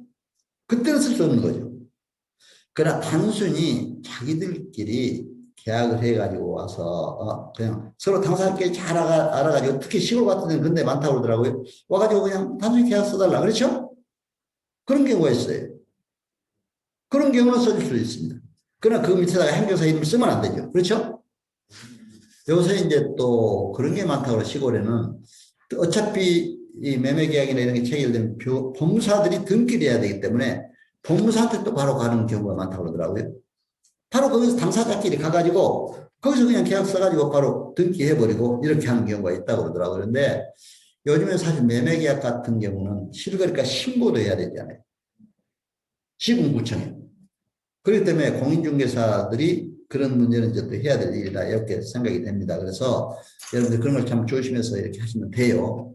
그래서 공인중개사 이제 자격을 가지고 우리 행정사들도 같이 이렇게 하는 분들이 상당히 많이 있습니다. 지금 저도 공인중개사까지 가지고 있습니다. 그래서 이렇게 모두 이제 하다 보니까 부동산 문제까지도 우리가 이렇게 같이 겸해서 할 수도 있는데 이제 그런 걸 참고를 하셔서 이 계약서 문제는 판단하셔야 됩니다. 이렇게 봅니다. 자, 행정사회 행정법. 행정법은 행정은 공법이죠. 고유한 공법이죠. 민법은 사법이라고 한다면 행정 공법입니다. 그렇죠? 행정주체의 조직 및 작용에 관한 행정구제에 관한 법이다. 어때요? 아까 헌법이 국가의 기본 조직과 작용에 관한 법. 똑같잖아요. 행정주체의 조직 및 작용에 관한 법. 헌법을 하니까 금방 또 쉽게 풀어지죠. 그럼 뭡니까? 행정주체의 조직, 중앙행정조직, 지방행정조직, 시군구 조직, 기초자직. 이건 전부 행정 조직에 관한 법이잖아요. 작용에 관한 법. 국민과의 관계에서. 국민의 모든 이제 업무 영역을 해주는 행정에 관한 법. 국민이 피해를 받았을 때, 손해를 받았을 때, 손실을 받았을 때, 구제해주는 행정 구제에 관한 법. 그렇죠? 이런 법이 행정사가 알아야 될 법이 한 3,000개가 된다. 그러니까 얼마나 우리가 많이 알아야 됩니까? 제가 행정사 일을 하다 보니까 정말 많은 법을 알아야 되겠더라고요. 이따가 이제 그 각 건수마다 어떤 걸 필요하다는 걸 이제 별도로 설명을 드리겠습니다. 이렇게 됩니다. 행정법의 원칙이 있습니다. 법률주보에서 반드시 행정행위는 법률에 근거해야 돼요. 법률. 그렇지 않아요? 법률에 근거하지 못하면 행정심판이 돼. 이거 이제 행정법의 원칙은 잘 알아두셔야 여러분들 행정심판서 작성할 때 이 원칙을 잘 적용하시면 돼요. 공무원이 법에 근거했느냐?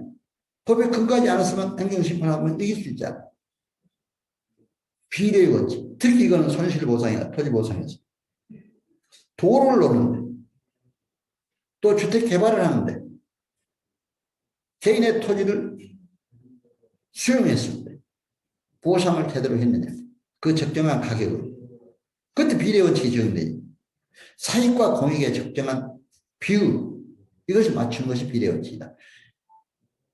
공공의 도로를 놓기 위해서 사인의 토지 수용했을 때 아주 조금 보상한다. 이러면 또 비례원칙이 어긋나잖아요.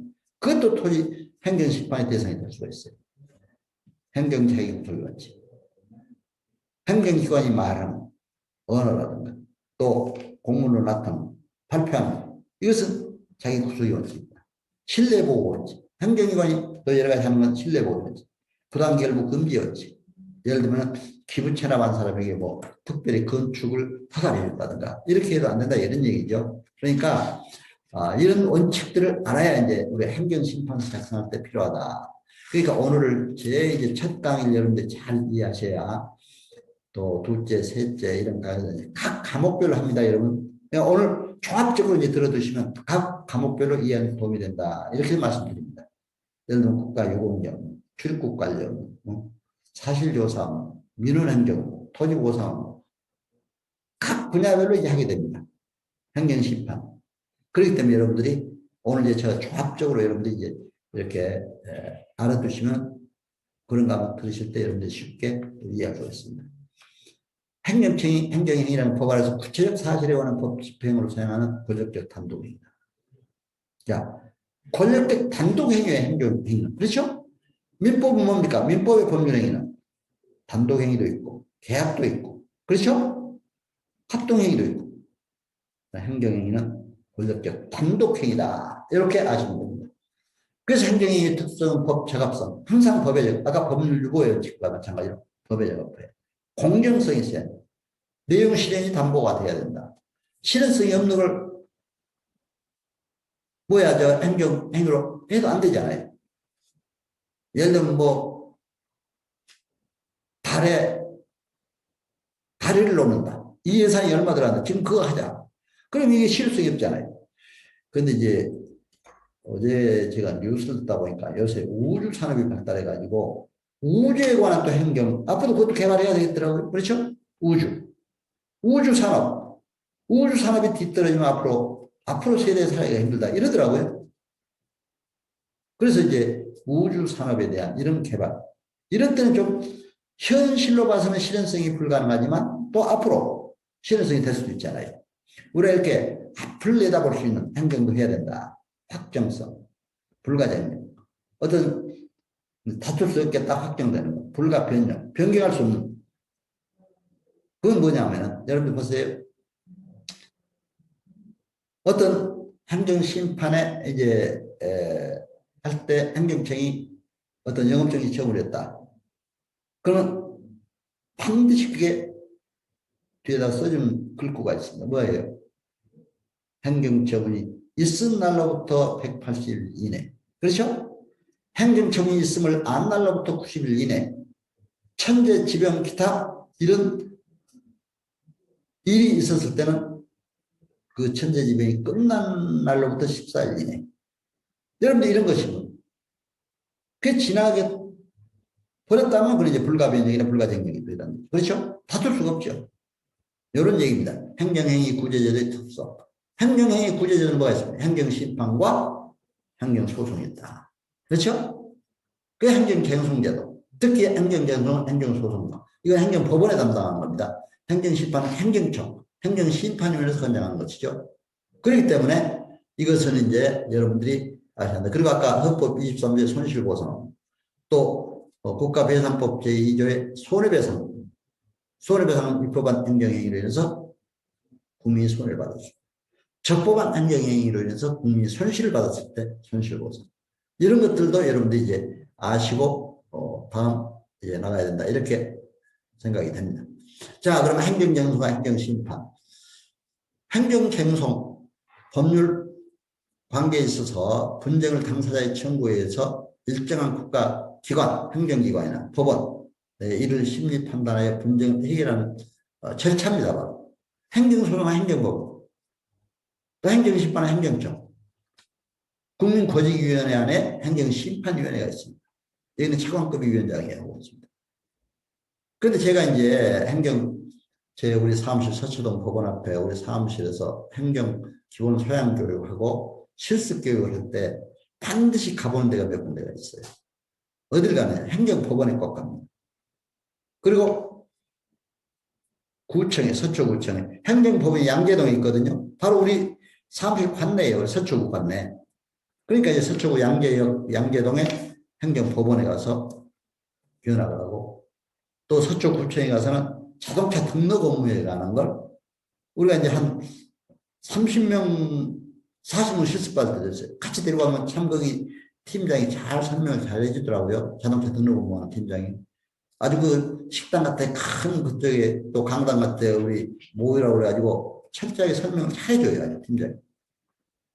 천지 받았어. 그런데 자동차 등록 업무도 행정사들이 해야 되는데 지금 사무사나 오복사 행정사들이 자격이 또 같지 않는 기관에서 많이 지금 하고 있더라고요. 그러니까 그런 것도 우리가 앞으로 이제 개선해야 될 문제다. 이렇게 봅니다만은 우리 행정사들에게 업무 영역이 상당히 많아요. 그래서 이제 이런 것도 우리가 알고 앞으로 해야 한다. 그래 출입국 관리 업무. 이것도 반드시 제가 이제 가서 출입국관리 사무소에 이렇게 가서 견학도 합니다. 그런데 행정법원에 가보니까 참 특징적인 게 상급 판사들이 친절하게 잘해주더라고요. 행정사들이 갔다 하니까. 어떻게 해주느냐. 처음에 동영상을 딱 보여줘요. 어떤 동영상인지 아세요? 동영상? 아주 우리 행정사 관련된. 그러니까 어떤 사람이 음주운전에 걸려서 면허가 취소됐어. 뭐냐면은 술을 잔뜩 먹은 사람이 대리운전기사를 불렀어요. 대리운전기사 불러서 이제 자기 근처까지 오는데 대리운전기사가 이제 요금을 좀 더 달라고 했어요. 자기가 예상보다 훨씬 더 멀리 가고 있거든요. 그러니까 약정은 얼마로 했는데 왜 더 달라고 하느냐 해가지고 옥신각신하다가 대리운전기사 화가 나니까 내려버렸어요. 그러니까 차주가 술 먹은 사람이 앞에 앉아가지고 운전대를 잡고 막 이제 한번 이렇게 흔들어 보는 거예요. 혹시 할 수 있나? 그때 경찰관이 지나가다가 딱 음주 측정을 하니까 0.18인가 훨씬 더 넘어버렸어요.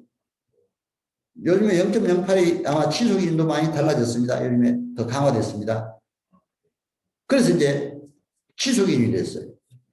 그래가지고 행정심판에 가서는 졌어요. 음주운전은 필요적 행정심판 전치주의가 되기 때문에 반드시 행정심판을 거쳐야 됩니다. 그것도 이제 우리가 행정사가 알아야 돼요. 그렇죠?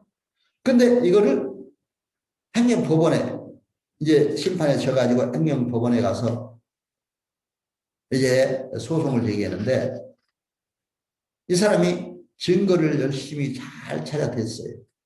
뭐냐면 대리운전기사한테 가서 사정했어요.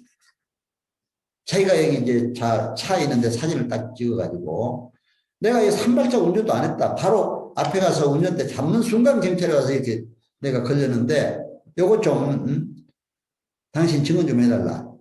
대리운전기사한테. 그러니까 대리운전기사가 자기는 그 자리에 내려줬다.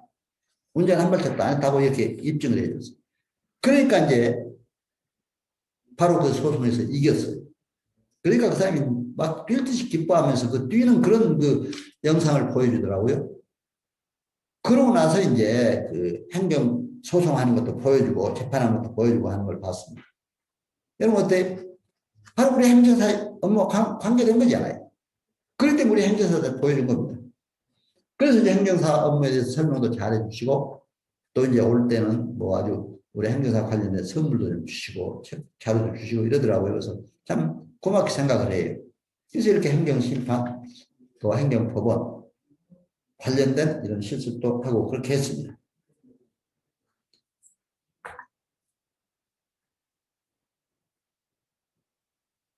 그럼 이제 행정심판 전치주의, 지금 조금 전에 제가 전치주의 얘기했죠. 행정소송 공익 관련된 사항으로 민사소송과 달리 사실, 내 주장과 증거, 제출, 책임을 일정 부분 이제 법원이 직권조사도 해요. 당사자 주장하지 않는 사실도 조사도 합니다. 법원도 판단을 해요. 그러나 아까 당사자 그런 또 증거가 확실할 때는 그대로 한다. 또 사정 판결, 예를 들면 공공복리를 고려해서 원고 청구를 기각할 수 있다. 공공복리상을 위반되거나 또 변론주의 원칙이 되나 직권주의가 가미될 수 있다. 행정심판의 행정소송은 그렇게 될 수가 있습니다. 전치주의는 반드시 행정소송을 제기하기 전에 먼저 행정심판을 거쳐야 되는 경우. 그렇죠? 그런데 이제 아까 음주운전의 경우는 반드시 심판 전치주의는 원래 임의적 행정심판 전치주의가 원칙입니다. 임의적. 해도 되고 안 해도 되고 바로 행정소송으로 가도 되고 행정심판을 거쳐서 가도 되고 그러나 반드시 행정심판을 거쳐야 되는 경우 아까 음주운전 그렇죠? 또 특별법상 공무원 징계 문제 토지 수용 문제 노동위원회 결정 문제 세법상 처분 문제 이런 거 반드시 먼저 행정심판을 거쳐야 된다. 여러분 그걸 아시면 돼요. 그래서 이렇게 행정심판과 행정소송 행정전치주의에 대해서 말씀을 드렸습니다. 행정심판 대리권, 행정사법에서는 이제 행정심판 대리권이 규정되지 않기 때문에 행정심판법 18조에 보면은 행정사는 위원회 허가를 받은 경우에 대리인으로서 행정심판 청구를 할 수 있다. 이렇게 됐어요. 그러니까 행정심판 대리권이 사실 있어야 됩니다. 그래야 우리가 항상 우리 국민들을 대리해서 가서 변론도 할 수 있고 서류도 낼 수 있고 한데 지금 대리권이 없기 때문에 실제 변론권이 없잖아요. 우리가 서류로 그냥 내가지고 이제 실질적으로 대행만 하고 있는데 그러나 위원회 허가를 받으면 대리권을 가질 수가 있는데 또 위원회 허가 받기도 또 그렇게 쉽지 않잖아요. 그렇기 때문에 또 절차상 또 복잡하고 하니까 안 받고 그냥 대행으로 하고 있는데 이거 빨리 우리가 입법으로 해결될 중요한 문제입니다. 변호사법에는 변호사도 대리로 선임하도록 되어 있어요. 그렇기 때문에 이게 우리가 행정사가 이런 문제도 빨리 우리가 입법활동을 통해서 앞으로 해야 된다 이렇게 봅니다. 행정심판의 종류에는 취소심판, 무효확인심판, 의무이행심판, 행정. 근데 취소심판이 대부분이에요. 예를 들면 뭐예요? 영업정지 처분의 취소를 취소한다. 그렇죠? 취소심. 음주운전 취소를 취소한다. 이게 정부 취지에 그렇게 한 거죠. 무효확인. 처음부터 법에 무효가 되는 거죠. 의무이행심판. 예를 들면 법원이 행정부가 의무를 이행 안 함으로 인해서 행정심판이 되게 됩니다. 예를 들면 학교 법인 설립 인허가 신청을 했는데 똑같은 조건인데 다른 학교는 해주고 또 한쪽은 안 해줬어요. 그럴 때 바로 의무이행의 위반으로 이건 행정심판할 수가 있다.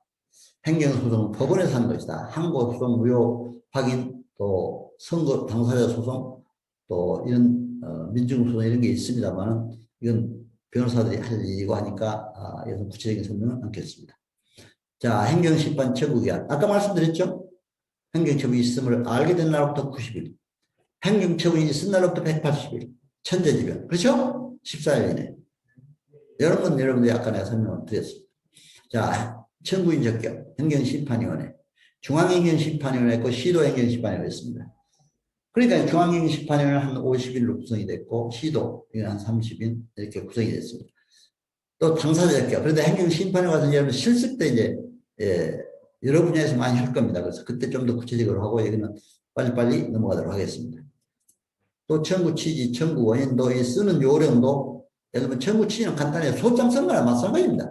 자동차 음주운전면허 취소는 이렇게 취소한다. 이렇게 청구 취지. 그렇죠? 청구 원인은 사실관계, 또 법률 관계, 기타 여러 가지 사정들 이런 것들이 이제 적시하면 됩니다. 그래서 이런 그 행정심판서 작성하는 문제는 여기는 이제 개괄적인 것만 이렇게 말씀드리고 이제 각 과목에 따라서 이건 여러분들이 하게 됩니다. 그래서 여러분 뭘 아시고 하면 되고요. 자, 그러면 이제 우리 행정사법을 좀 더 구체적으로 한번 알아보시죠. 행정사법을 알아야 우리가 이제 이번에 개정된 조항도 포함해서 아까 말씀드렸습니다만은 이렇게 이제 한번 전반적으로 알아보도록 하겠습니다. 1906년 경시천령 52호로 대서업 규정이 주로 제정 공부됐습니다. 그러니까 어때요? 우리는 대서소 막 이렇게 불렀잖아요. 행정사가 처음에 대서업 규정이 주기니까 마침 대서소 그러니까 물론 국민들하고는 가장 가까이 국민들의 문서도 써주고 뭐 이렇게 해서 가까이 지낼 수 있었지만 그러나 대서하니까 좀 행정사의 어떤 위상이 좀 물론 우리가 위상이 떨어진 것만이 문제가 아니라 행정사 그때는 업무 범위가 좁았잖아요. 대서업에 주로 규정되니까. 그러나 지금 아까 말씀드린 대로 제가 행정사무가 얼마나 광범위해요. 많잖아요. 각종의 큰 업무들이 많잖아요. 법인 설립이나 토지보상 뭐 이따 출입국 국적 취득 뭐 각종 금융관계 국가유공자관계 많습니다. 그렇기 때문에 여러분들 지금은 좀 다르다 하는 걸 여러분들 아시고 나가시면 됩니다. 행정서사법이 76년 8월 10일 개정돼서 행정서사위가 설립허가가 됐고 행정서사법을 행정사법으로 개정이 됐습니다. 그렇죠? 95년. 그래서 이제 2011년 3월 23일 행정사법이 또 개정이 돼가지고 대한행정사회를 대한행정사협회로 변경을 했습니다.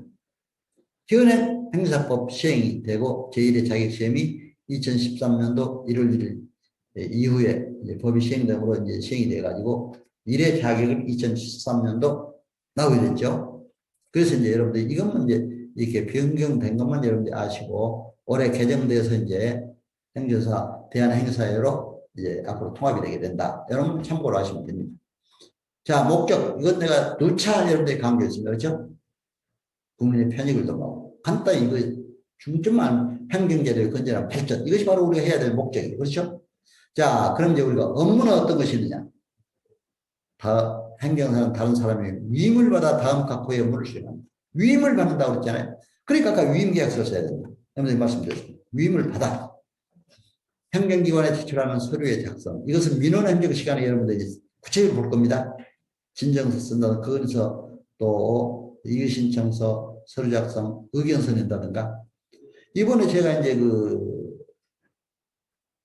공시지가가 요즘 이제 한참 올라가니까 이의신청 기간이, 의견서 내는 기간이 있어요.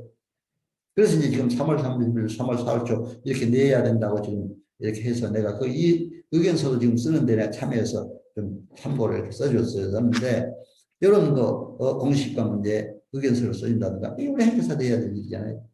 권리구나 사실증명에 관한 서류의 작성. 아까 부동산, 시세 확인서, 사실증명이잖아요. 그런 확인서라든가. 또 서류의 번역, 이건 번역행정사랍니다. 외국 번역행정사. 또 이제 서류의 작성, 제출, 대행 해준 거라든가. 인허가 업무는 행정기관 신청 이런 걸 대리를 할 수가 있어요. 그렇죠? 그렇기 때문에 학교 법무 설립 인허가라든가 기타 각종 인허가 업무는 대리를 할 수가 있다. 또 행정관계 법령 및 행정에 대한 상담 또는 자문에 대한 응답. 이게 행정 컨설팅이다. 그렇죠?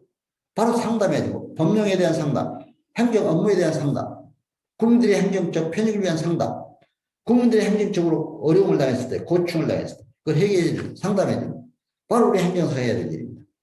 법령에 받은 사실조사 및 교통사고, 사실조사, 민간조사.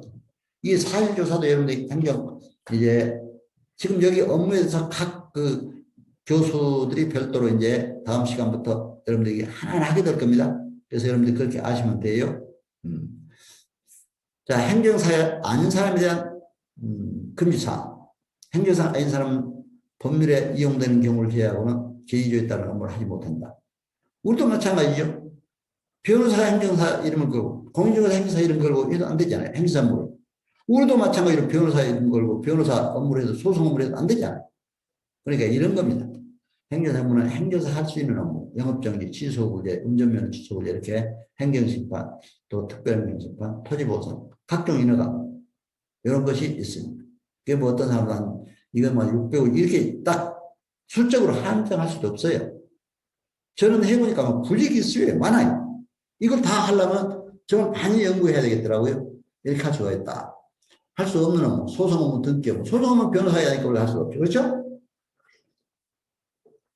등기 업무는 법무사가 해야 되니까. 중개 업무, 공인중개사, 조세신고 업무, 이건 세무사, 노동관계, 법령에 이거는 노무사. 각종 다른 자격사에 하는 업무는 우리가 해서는 그 법에 위반된다. 이렇게 보시고 하면 됩니다. 자, 21조 행정사법 의무와 책임. 행정사는 위임받은 업무를 성실하게 수행한다. 민법상 신의 성실의 원칙이 있잖아요.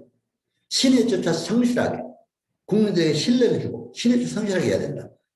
고의 또는 과실로 위임인에게 재산상 손해를 있었을 경우에 그 손해를 배상할 책임이 있다 이렇게 했습니다. 그래서 항상 아까 말씀드렸잖아요. 행정사는 그 차세가 발라야 된다. 국민에게 신뢰를 주고 신에 따라 성실하게 해야 된다. 이런 것을 우리가 문제다. 그래서 행정사 근정이 정당한 사유 없이 업무에 관한 위임을 거부하는 거. 어때요? 아까 내가 출입국 업무 했을 때, 그건 내가 딴 데로 가보세요. 이렇게 바로 거부해버리면 안 돼요. 그렇죠? 내가 최선을 다해서 해주겠습니다. 그러나 여러분들이 할 수 없을 때 그렇게 하세요. 옆에 또 잘하는 행사에서 물어보고, 또 그쪽으로 위임을 좀 이렇게 해주든가, 아니면 여러분들이 하여튼 가능하면 한번 해보도록 노력하면 돼요. 처음이라도. 그렇죠? 아까 제가 말씀드렸잖아요. 할 수 없는 일도 그 법을 관련된 법을 찾아서 하면 할 수도 있다. 아까 내가 국적법, 출입국 관리법 이런 걸 해서 시행령 시행규칙까지 보니까 답이 나오더라. 내가 이 얘기 말씀드렸습니다. 또 행정사를 알선을 억울로 하는 업무. 어떤 사람들은 그냥 행정사 업무를 위임받으면 이걸 가지고 알선만 해요. 누구한테 이렇게 소개해주고 소개받고 이러면 안 되잖아요. 그걸 억울로 해서는 안 되잖아요. 어쩌다가 이제 한 번 정도 위임이 들어오면 잘 전문가한테 자기가 도저히 처리할 수 없을 때 맡길 수는 있어요. 그러나 이것을 알선을 억울로 해서 상시 억울로 해서는 안 된다. 이 얘기입니다. 그래서 이제 여러분들이 이런 거를 잘 아시고 이렇게 하시면 큰 문제 없다. 이렇게 됩니다. 자, 21조 비밀엄수. 이거는 행정사, 사무직원 또는 행정사는 정당한 사유 없이 직무상 알게 된 사실을 다른 사람이 누설해서는 아니 된다. 절대로 누설해서는 요즘에 정보보호법이라든가 개인정보보호법, 통신비밀보호법이 있죠. 전화통화에다 그걸 막 누설하거나 잘못 녹음해도 안 되잖아요. 저는 이제 제 유튜브에 그 개인정보보호법 또 통신비밀보호법에서 설명을 했습니다. 행정사 이런 비밀보호 문제에 대해서 조심하도록 하기 위해서 그래서 또 이렇게 하고 있습니다. 업무 처리부 작성. 이거는 이제 일련 번호, 위임받은 연호일, 위임받은 업무의 개요, 보수 이런 것들을 또 위임인의 성명, 주소 이런 것들에서 이제 저는 그 꼭 서초구청에서 업무 처리부를 내달라고 이렇게 공문이 때가 있어요. 어느 때는 그냥 저희들이 자동적으로 내기도 했습니다만 공문이 오면 어떻게 하냐면 이제 7월 1일부터 그 다음 6월 말까지 이렇게 해달라고. 그러니까 이제 작년 7월 1일부터 금년 6월 말까지 해달라고 이렇게 하면서 7월 8월 달에 공문이 와요. 그럼 그렇게 해주면 돼요. 거기에 따라서 이렇게 써서 주면 되고 작성을 해서 또 업무 처리부도 우리가 보관을 좀 해둬야 됩니다. 그래서 여러분들 이런 게 있다는 걸 아시고 하시면 돼요. 25제 2항. 이건 이제 신설된 거잖아요. 행정사 법인설. 그렇죠? 3명이서. 아까 행사 개정 사항에서 여러분들 말씀드렸습니다. 그래서 이런 시행. 26개 대한행사회 법인설. 이것도 우리가 새로 신설된 조항입니다. 대한행사회로 이제 설립되고 의무가입이 돼야 된다는 것을 아까 개정 얘기할 때 말씀드렸죠. 그 다음에 행정사법 또한 행사 업무 실제. 여러분들 이제 이번 행정사 교육을 기본소양교육 3일 받습니다. 지금 기본소양교육 20시간, 실습교육이 40시간입니다. 그럼 실습 기간 이제 이 소양교육 3일간 마치고 나면 이제 한 4, 5일간 여러분들이 실습을 받게 돼요. 한 40시간을. 그래가지고 이제 자격을 취득 한 다음에 실습 기본소양 받으면 행정사 업무 신고를 하게 됐습니다. 그럼 이제 실무교육, 수업교육까지 마치면 한 달 정도, 빠르면 좀 더 빨리 넣을 수 있어요. 광역시도 단체장, 서울 같으면 서울특별시장, 경기도 같으면 경기도지사, 각 시도 지사, 이렇게 명의로 이제 수료증이 나와요. 교육 수료증이. 그럼 그 수료증을 갖고 또 시군구청에 업무 신고를 하게 됩니다. 업무 신고하는데 자격증, 수료증, 임대차 계약서, 자기 사무실 임대차 계약서 이런 걸 가지고 이제 신고를 해요. 그럼 신고 필증이 바로 나와요. 그렇죠? 근데 개인 행정사무소는 금방 나옵니다. 근데 법인이나 합동사무소는 좀 며칠 걸려요. 업무 신고지. 그렇죠? 그럼 이걸 신고증 가지고 또 업무 신고를 하는 분들이 있어요. 근데 안 돼요. 사업자 등록을 반드시 해야 됩니다. 왜?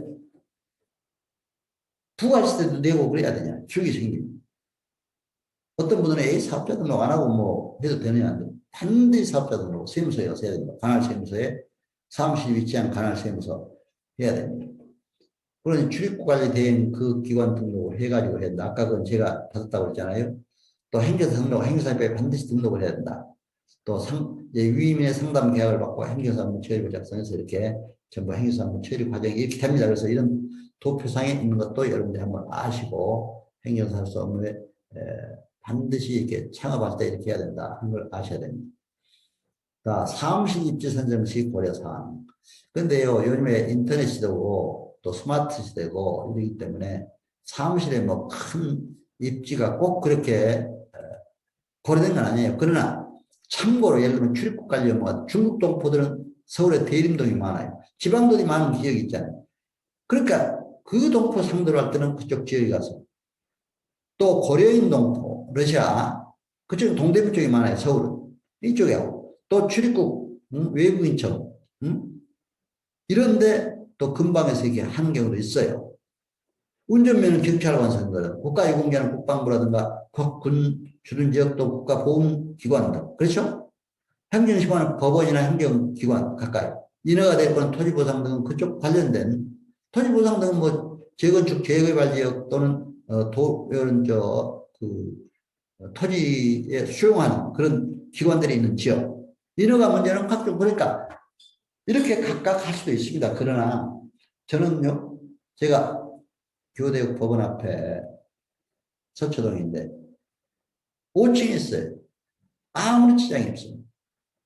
제가 블로그도 활용하고 유튜브도 활용하다 보니까 뭐 종합적으로 또 제가 교육을 많이 하다 보니까 여러분들 일하다가 또 어려우면 저한테 상담도 하고 그래요.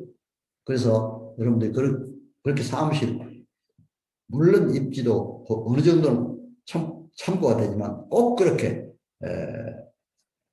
고려 안 해도 된다 하는 것이 이제 제가 업무 경험을 통해서 나온 겁니다. 또 이제 영업 이게 지금 아까도 법률 얘기했잖아요. 국가보훈유공자 업무, 국가유공자 예우 및 시행에 관한 법률, 국가보험 대상 기원에 관한 법률 이런 법률 아까 기본법을 반드시 알아야 한다. 또 영업정지, 공중위생법, 식품위생, 청소년보호법, 음악산업 진입에 관한 법률 이건 노래방 같은 데죠. 또 이제 도로교통법, 면허정지 취소, 출입국관리법, 국적법, 학교폭력에 관한 예방대, 건축법, 또 기타 헌법 입산주의나 토지보다 이건 아까 이런 법들을 알아야 된다. 그래서 이제 자동차관리법, 또 환경분쟁조정법, 도로교통법 이런 것들을 각종 제 교재에 있습니다. 여러분 교재 다 받으셨죠? 예. 그래서 교재에 보시면 제가 이런 게 다 기술이 됐으니까 제 교재 한번 보시면 됩니다. 그리고 이제 음주운전 이거는 이제 음주운전 이거 하는 분들한테 좀 더 자세히 할 겁니다. 그래서 이건 참고로 이건 이제 개정된 거 최근에 개정됐기 때문에 개정된 걸 제가 도표로 이렇게 해놨습니다. 자 이제 컨설팅 문제 요걸 이제 중심으로 이제 학업 강의를 마칠까 합니다. 자 아까 행사법 2조 6항에 상담한다고 그랬죠. 상담이 바로 컨설팅입니다. 어때요? 저도 기업체 진단 지도를 해봤는데 기업체 사장들 직원들하고 상담해요. 그래서 그 기업을 진단해요. 그렇죠? 진단해서 이렇게 해라 저렇게 해라 지도해줘요. 그게 컨설팅입니다. 의사가 환자들 오면 상담해요. 그렇죠? 상담해서 병 진단해가지고 치료해주는 게 컨설팅이에요. 자, 우리 행정사가 고객이 오면 어떤 업무를 하자느냐, 영업정이냐, 음주냐, 딱 진단해가지고 어떤 법에 적용되냐, 아까 그렇죠? 그 법을 찾아가지고 진단해서 그 업무를 처리해 주는 거예요. 바로 그게 상담. 컨설팅입니다. 그래서 이제 행정사가 이런 컨설팅 개념을 알고 국제노동기구에서는 컨설팅 정의를 조직의 목적을 달성하는 데 있어서 이제 경영, 업무 분야, 문제점을 이제 해결하고 또 진단해서 처리해 주는 거다. 이렇게 보통 얘기를 하고 있습니다. 근데 그렇게 해서 이렇게 상담해 주는 것을 여러분들이 잘 해야 된다. 이제 여러분 업무 교재에는 주로 이제 제가 사술 형식으로 썼지만 이렇게 이제 지금 제가 파워포인트는 좀 이렇게 여러분들이 보기 좋게 하려고 이렇게 했습니다. 그러니까 여러분들 참고로 하셔서 파워포인트 보시면 됩니다. 자, 4차 산업혁명 시대 이제 ICT, 통신기술, 인공지능, 로봇, 사물인터넷, 무인선, 3차 인쇄술, 나노기술 이게 이런 것도 우리가 알아야 이제 앞으로 이 현대사회 컨설팅 업무를 할 수가 있습니다. 그래서 이제 이런 컨설팅, 업무 분석 방법, 삼시 분석, 이제 고객, 또 경쟁력, 또 이제 현재 상황 이런 것들 분석을 하고요. 또 이제 상대방의 수업 분석, 강점, 약점, 나의 강점, 약점, 또 위기는 곧 기회라고 해요. 이런 코로나 시대 이런 때 어떤 게 우리가 이런 위험한 시기를 기회로 이용하고 잘할 것인가. 또 컨설팅 스킬을 알아야 되고 기술, 또 문제해결 기술 이런 것들을 가지고 잘해야 된다. 여러분들이 이렇게 처리하시면 됩니다. 국민편의 산업 설득 아리스토텔레스는 고대 그리스 철학자입니다. 로고스적 설득 방법 파토스, 에토스 설득 방법을 얘기했습니다. 자 보세요. 로고스는 지식이 있어야 돼요. 논리자가 정해내야 돼요. 고객이 오면 그 분야에 대해서 전문 지식을 보여줘야 돼요. 파토스 감정이 없어야 돼요. 상대방이 왔을 때 감정이 얼마나 참 그렇게 당해서 마음이 힘드냐. 감성에도 호소해주는. 그러나 제일 중요한 게 에토스입니다. 진실한 성품, 신뢰성, 설득 방법 중요합니다. 그러니까 때문에 피터 브라카는 뭐라고 했습니까? 경영이란 인간 경영이요. 경영의 뿌리에는 근면과 진실, 사랑이 필요하다 이렇게 얘기했습니다. 경영의 뿌리에 근면과 진실. 여러분 행정사수 근면과 진실하고 사랑이 필요합니다. 국민에 대한 사랑이 정시. 그럼 반드시 성공할 수가 있다. 바로 이 혁신 경영을 이끄는 중요한 일이다. 요즘에 이제 저는 유튜브 활동을 합니다만 또 블로그도 통해서 이렇게 홍보가 되고 있어요. 그런데 블로그는 어떻습니까? 전체 이제 다 활용할 수 있어요. 거기는 뭐 유튜브 내용도 들어갈 수가 있고 글도 들어갈 수가 있고 그렇죠? 제 행정심판 소망이라고 치면 바로 나옵니다. 이제 블로그에 또 이제 제 유튜브 박완신 TV 박완신 치면은 바로 박완신 총장 TV를 딱 뜹니다. 그러니까 그거 한번 눌러서 보시면은 행정사 교육하는 내용도 다 나오고 또 이제 행정사에 대한 업무 내용 또 이제 행정사들이 또 법률 행정 그런 강의 내용만 아니라 또 이제 시적인 거 또 노래 가곡 가요도 이제 중간중간 넣습니다. 왜? 좀 더 재밌게 이걸 보도록 하시기 위해서 그러니까 여러분들 제 유튜브를 한번 찾아서 보시면 됩니다. 그리고 참고로 이제 강의는 다 끝나갑니다. 그래서 제가 이제 혹시라도 필요하시면 저한테 전화를 주시면 제가 또 상담도 해드리고 하겠습니다. 그러니까 한번 교재에다 적어 놓으시죠. 그 제 강의 있는 교재가 있죠. 예, 필기독에 박자 완자 신자입니다. 박완신. 저는 이름도 감사해요. 아까 신뢰를 주라고 그랬잖아요. 신뢰성. 또 근면과 진실해야 된다고 그랬잖아요. 사람이 완전한 원자 믿었습니다. 박완신. 그러니까 제 이름도 행정사를 하도록 그렇게 지어준 것 같아요. 너무 감사해요. 그렇죠? 여러분도 그런데 공직생활하고 시험 출신 행정사람은 또 국민들이 신뢰를 해줍니다. 여러분 그거 믿고 하세요. 신뢰 박완신 쓰시고 010-3709 7156 010-3709-7156 다 쓰셨어요? 이제 여러분 카톡이나 입력도 시켜놓으시면은 메모 입력을 좀 시켜놓으시면은 제가 또 혹시 이렇게 상담을 또 상담도 해드리고 제가 또 카톡도 보내드리고 또 혹시 필요하신 분한테는 또 강의도 보내드리고 이렇게 할 겁니다. 그러니까 그렇게 해주면 됩니다. 그래서 이렇게 여러분들이 잘 해주시면 되고 제 블로그 행정심판 소망만 찍어도 네이버에 들어가서 네이버 블로그 다 보시죠. 근데 블로그는 요즘에 굉장히 그 종합적으로 다 들어갈 수 있더라고요. 근데 또 스마트 시대이기 때문에 스마트폰의 유튜브는 텔레비보다 더 많이 보지 않아요. 그래서 이것이 중요하다. 이렇게 생각이 됩니다. 그러니까 이렇게 여러분들이 잘 활용해서 행정사로서 꼭 성공하는 여러분 되시기를 바랍니다. 이제 국가의 최고의 행정사, 전문 행정사로서 여러분 바로 창조적 변동력이 되어서 체인지 에이전트로서 국민들에게 섬기고 봉사하면서 행정사로서 반드시 성공하는 여러분 다 되시기를 기원하면서 제 강의를 마칠까 합니다. 여러분 감사합니다. 안녕히 계세요. 수고하셨습니다.